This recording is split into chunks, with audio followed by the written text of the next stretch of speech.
officially summer in England, so let's turn some ugly ass jeans into something cool and punk rock and something we'll actually wear instead of letting it rot in a closet, never to be seen again.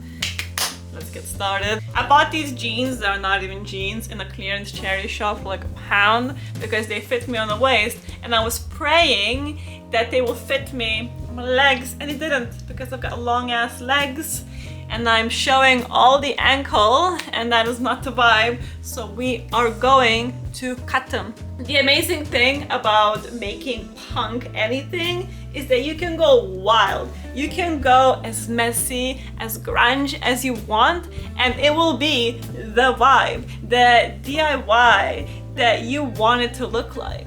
We don't want it to look perfect and polished like it came out of Shein or Doll Scale, of that manufactured punk look.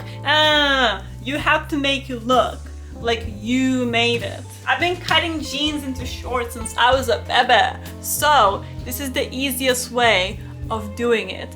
You take your jeans, you mark where you want them to be, you add a few extra inches so that you can fold them over, and you cut it.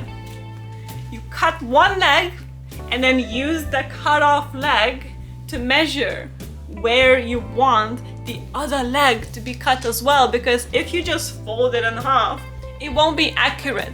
You will be fiddling with it, it will be annoying, it will take ages. So just use the other pant leg. Every good punk piece of clothing has to have patches on it, so let's make some patches. And I know you've got scraps lying around the house somewhere, so grab them and go wild. Being a lover girl that I am, I love a good heart, so I just took a random piece of fabric and I pulled it in half, get a heart out of it. Revolutionary. Now there is nothing better than a political patch, right? And all you need is a random piece of fabric and a Sharpie. Sharpies are my besties. I love Sharpies because if you just write anything down on fabric and then set it with an iron, it will be there forever. Wash it all you want, it will still be there. If it fades, Sharpie. For the purpose of this video, I decided to go a bit more mellow because we don't want to get banned.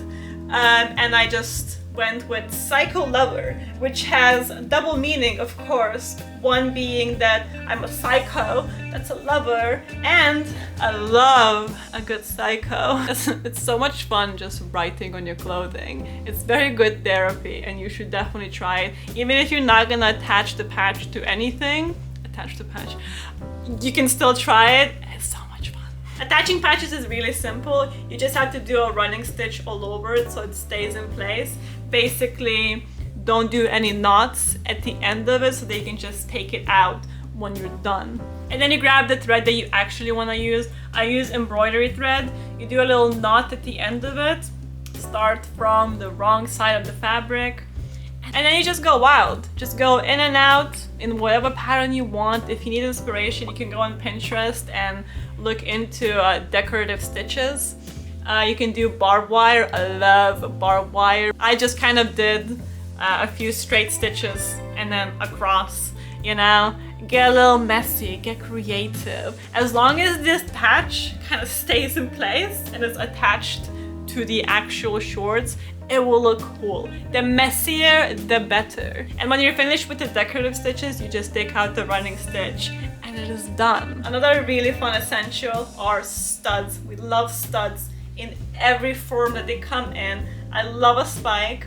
Spikes are easy to add to anything. I glue them on to like shoes and sunglasses. And the ones I have are screw-ins, so they're very convenient for things like that because they don't stab you once they get a bit looser. But I also have the ones that do stab me, which are the stars. And I mean, I got a whole collection. Of course, it wouldn't be an upcycling video with Cami if I didn't use safety pins. I put safety pins everywhere. Because they're so convenient, they're so easy, and they always add that little bit of edge, you know? And when you're out and about, sometimes they're very helpful if you have like a clothing malfunction. They're also very helpful for attaching chains without using all these O-rings and the sewing, and it's just less fuss, you know? Safety pins. Proud sponsor. Anyway. I've got like a collection of broken chains and jewelry and harnesses that I take the hardware from, which also adds a bit of that edge. You know, you just have to use whatever you have around the house. Get creative, get inspired. There's nothing worse than fiddling with the folds of your shorts in public. It's so annoying and so unnecessary. So I do secure with a safety band, and you can also hand sew the edges down so that it just kind of stays in place. It's basically how I upcycle all of my shorts, but I do also like to add one more thing. I am a layering fanatic, okay? I like to have a base piece of clothing and then add to it, right? And the thing that I've been adding to it lately that I've been obsessed with are wrap skirts. Okay, I made a wrap skirt recently if you want to check it out, which is also zero waste, very beginner friendly, all of that. But I also made this other skirt, which is basically a belt wrap. So you just put the belt through the belt loops and it doesn't actually close. It just kind of hangs on the side of your body, and it is the coolest thing. I'm in love with it. I've been wearing it non-stop, and if you want a tutorial for it, let me know. But it's the easiest thing in the world to make. This is such a fun project to do. Let me know what you add to your shorts when you're upcycling them. Let me know if it inspired you. Let me know what else you want to see me upcycle, what else you need help with. I am your punk sister. Okay, let me know what you need help with, and I will be there for you. So, like the video if you like the video, subscribe if you want to see more, and I shall see you in the next one. Bye bye.